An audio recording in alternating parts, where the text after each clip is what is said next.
자, 이번에는요, 매주 수요일에 만나는 몸을 아는 남자, 한진우 원장님의 건강 플러스 시간이죠? 네, 자, 원장님, 요즘요, 미세먼지가 일단 너무나 좀 심각하고, 오늘 같은 경우는 초미세먼지 예보도 좀 발령이 됐어요. 이럴 때 어떻게 하면 좋을까요? 현대 평균 수명이 올라가는 데 기여한 것이 의학의 발전이라기보다는 위생이 발전했기 때문이라는 말이 있습니다. 네. 그러니까 외출했을 때 반드시 이불 헹궈내고요.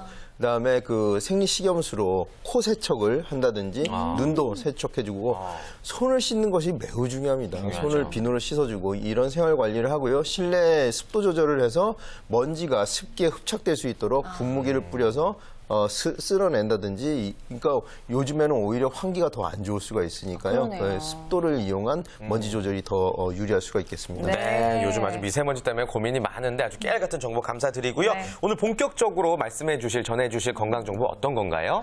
우리 주변에서 누구라도 겪었을 만한 어깨 질환에 대해서 말씀을 드리려고 합니다. 어깨라고 하면 이 어깨 관절에 질환이 있을 수 있고 또 어깨 관절과 목 사이 이어지는 부위에 또 질환이 있을 수가 있어요. 첫 번째 이제 어깨 질환을 보자면요. 대표적인 예는 회전 근개 손상하고 오십견을 들 수가 있습니다. 다들 들어는 보셨을 거예요. 이 외에도 경관절의 탈구, 관절이 빠진다든지 충돌증후군, 뼈끼리 부딪힌다든지 이런 증상들이 있을 수 있고요. 이 어깨 관절과 목 사이에는 우리가 목이 뻣뻣하다든지 거북목 증후군이라든지 우리 직장인들이 볼 수 있는 흔히 볼 수 있는 그런 증상들이 나타날 수가 있습니다. 그래요. 뭐 쉽게는 이제 50견이라고 해서 저희 어머니도 너무나 고생을 많이 하셨거든요. 팔이 네, 우리 아프고 어르신들 다. 움직이지 못하고 뭐 현대인이라면 누구나 좀 한 번쯤 겪어봤을 그런 질환 같은데요.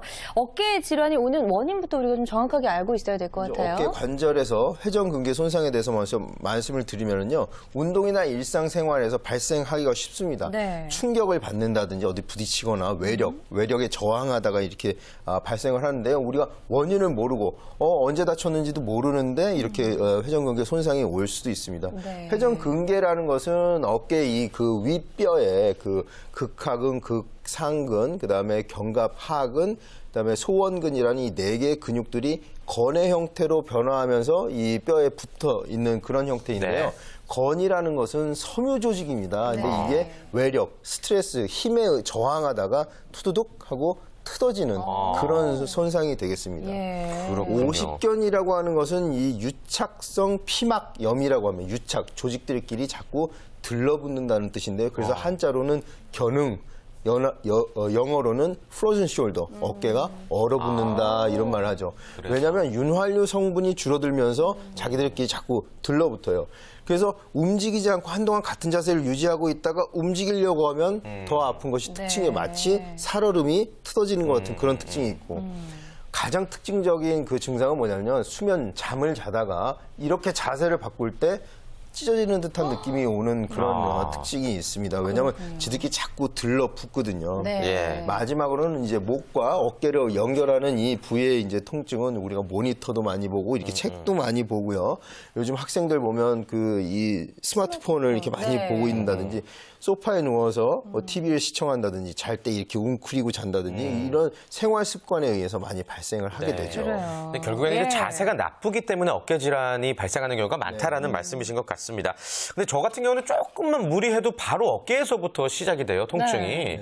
이게 왜 그런 걸까요? 지금 말하는 어깨는 또 이 어깨 관절이 아니고 이 목과 이어지는 이 근육이죠. 승모근이라는 이 부위인데요. 생활 습관이 문제예요.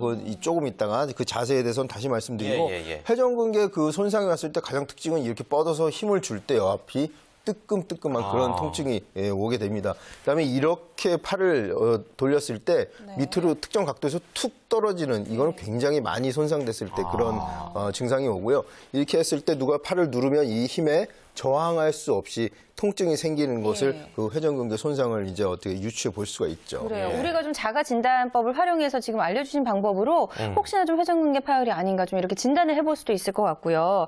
특히 50견 같은 경우에는 좀 나이가 지긋하신 분들에서 좀 많이 발생하는데 나이대나 성별, 직업에 따라서 이런 어깨 질환이 발병하는 게 좀 다른가요? 어떤가요? 연령층에 차이가 있는데요. 예. 50견이라는 말 자체에서 이제 50이라는 중년 이후에 나타나기가 예. 쉽습니다만 회전근개 손상은 활동이 활발한 젊은 층에서 더 발생하기가 쉬운데요.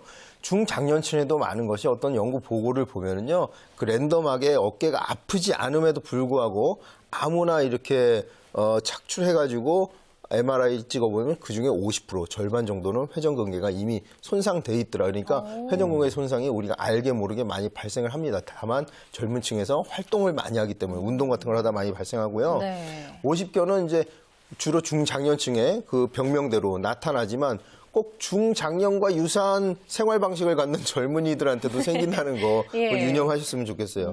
목 어깨 통증은 우리 이 TV를 많이 시청하는 직장인들이나 학생들한테 많이 발생할 수가 있죠. 아까 말했듯이 태진 씨가 항상 어깨 결린다 그랬잖아요. 맞아요. 자세가 이렇게 구부정 하다든지 아래를 많이 보고 뭐 한 곳을 계속 응시해야 하는 고시생 직장인들한테 이제 많이 발생을 하게 되죠. 그렇군요. 예. 자, 그렇다면 이제 치료법에 대한 이야기를 좀 나눠봐야겠습니다. 어깨 질환은 어떤 방법으로 치료하나요? 저 같은 경우는 뭐 침도 많이 맞아보고 물리치료도 받아보고 했거든요. 네.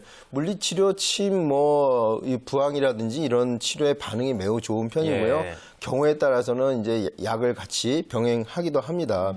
스트레칭을 병행하는 것이 굉장히 중요하고요. 회전 공개 손상이 있을 경우에는 운동을 조금 제한하는 것이 낫죠. 그러니까 네. 손상이 좀 어느 정도 회복될 때까지는 스트레칭도 그렇게 도움이 되질 않아요. 그렇군요. 회전근개 손상이나 50견은 이제 치료 기간이 깁니다. 우리가 이런 유명한 질환들이 왜 그러냐면 잘 낫지 않고 오래 치료해야 되기 때문에 이게 지금 악명이 높은 거거든요. 그래서 치료 기간이 길어지니까 그 대신 장시간 치료를 적극적으로 하게 되면 일상생활에 불편함이 없을 정도는 돼요. 다만 회전근개가 완전히 파열된 경우에는 일상생활이 불가능하니까 이때는 수술적 요법을 고려해 보는 것이 좋죠. 그래요.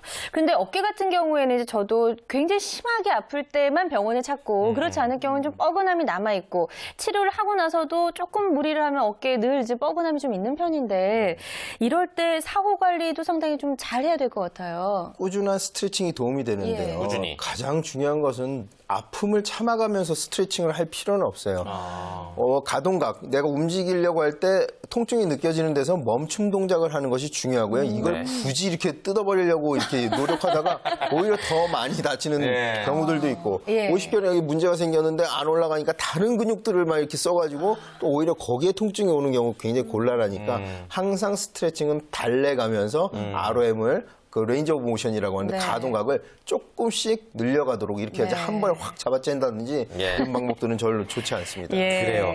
집에서 이제 예. 혼자 해야 될 일들이 많잖아요. 매일 병원 다니기가 바쁘신 분들. 혼자 할 수 있는 치료법은 또 어떤 게 있을까요? 예방법? 온열 치료, 그러니까 핫팩을 집에서 따뜻하게 핫팩. 찜질하는 것도 도움이 되고요. 네. 팔이 안 올라간단 말이에요. 50견이 오면. 그러면 이런 테이블을 이렇게 선 자세에서 잡고 네. 내가 앉으면 이게 자연스럽게. 어깨가 올라가는 그 운동 효과를 올릴 수가 있는데 이것도 예. 아까 말했던 것처럼 너무 과도하게 한 번에 하지 않는 것이 좋고요. 벽에 이렇게 손가락을 짚고 계단 올라가듯이 손가락을 하나 둘 이렇게 올라가면 또 조금씩 어깨를 올릴 수가 있으니까 자연스럽게. 예. 그것도 통증이 느껴지면 거기서 멈추고 네. 10초 정도 머무르고 있다가 다시 내렸다가 이런 운동을 반복해주고 또 생수병이나 다리미 같은 걸 잡고 테이블 밑으로 팔을 떨어뜨려서 이렇게 빙빙빙빙 돌려주는 운동 이런 운동들을 예. 하는 것이 좋습니다. 이 등 뒤쪽으로도 안 올라갈 때는 수건등을 이용해서 이렇게 조금씩 당겨주는데 반드시 통증이 느껴지면 거기서 멈춰야 돼요. 여기서 욕심낸다고 확 뜯으면 오히려 더 악화가 되니까 그건 주의하셔야 해요. 평생 그래요. 그 상태로 살아갈 수도 있다라고. 잘못하면. 조금씩 늘어납니다. 예. 어쨌든 뭐 지금 알려주신 방법들이 많이 어렵진 않으니까요. 우리가 좀 집에서도 충분히 할 수 있을 것 같고요. 어깨 질환 일단 예방이 중요한 것 같습니다. 네, 예방. 예방할 수 있는 방법. 아까 태진 씨가 어깨가 항상 아프다고 그랬는데요. 맞아요. 제가 좀 이따 말씀드리겠다고 예. 그랬잖아요. 바로 지금이에요. 네. 아, 기대됩니다. 왜 그래요? 왜냐하면 우리 머리 무게가 이게 몸에서 멀어질수록 더 무거워지는 거예요. 제가 예. 옆으로 한번 이렇게 볼게요. 이렇게 숙이면 머리 무게가 훨씬 더 무거워집니다. 그래서 예. 이 귀선이 어깨선을 넘지 않도록 가슴 내고 턱 당기는 이런 바른 자세. 머리의 무게가 척추로 내려갈 수 있게 해주면 이 근육이 느끼는 피로를 네. 훨씬 줄일 수가 있습니다. 근데 목에 스트레칭을 해주는데요. 1시간에 두세 번 이상 해주는 게 좋아요. 360도 천천히 이렇게 돌려주고요. 그다음에 이렇게 당겨주는 스트레칭을 하잖아요. 네네. 그죠? 그런데 반대로 밀어주는 스트레칭을 할 수가 있어요. 내가 손으로 이마를 대고 뒤로. 손은 이마를 밀고 이마는 손을 밀고 서로 미는 거죠. 이렇게 이거를 몇 초간 힘 주어서 한 다음에 띄워주고 이거 굉장히 시원합니다. 이거 사방을 다 할 수 있어요. 옆머리도 이렇게 누르고 띄워주고 누르고 띄워주기. 서로 반대 방향으로. 예. 흔히 스트레칭하면 당기는 스트레칭만 하는데 이 미는 스트레칭도 굉장히 그 목 뻣뻣한데 예. 도움이 될 수가 있습니다. 뭐 저는 네. 머리 무게가 무거워서 지금 어깨가 아팠다라는 뭐 그런 결론은 아니지만 어쨌거나 이 머리를 참 스트레칭을 통해서 항상 관리를 잘 해줘야 되겠군요. 알겠습니다.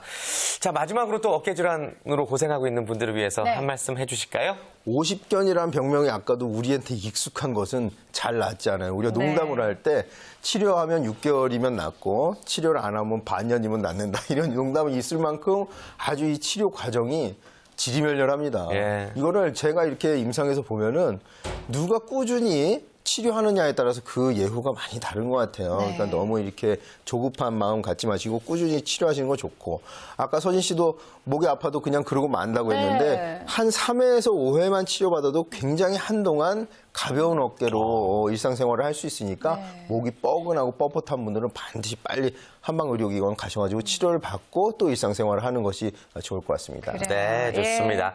자, 이렇게 해서 건강 플러스까지 오늘 저희가 준비한 소식 다 전해드린 것 같네요. 네, 자, 이렇게 해서 여기서 인사를 드려야 될 것 같은데요. 오늘 함께해 주신 이재은 대표 그리고 박지훈 변호사 한진우 원장님 고맙습니다. 고맙습니다.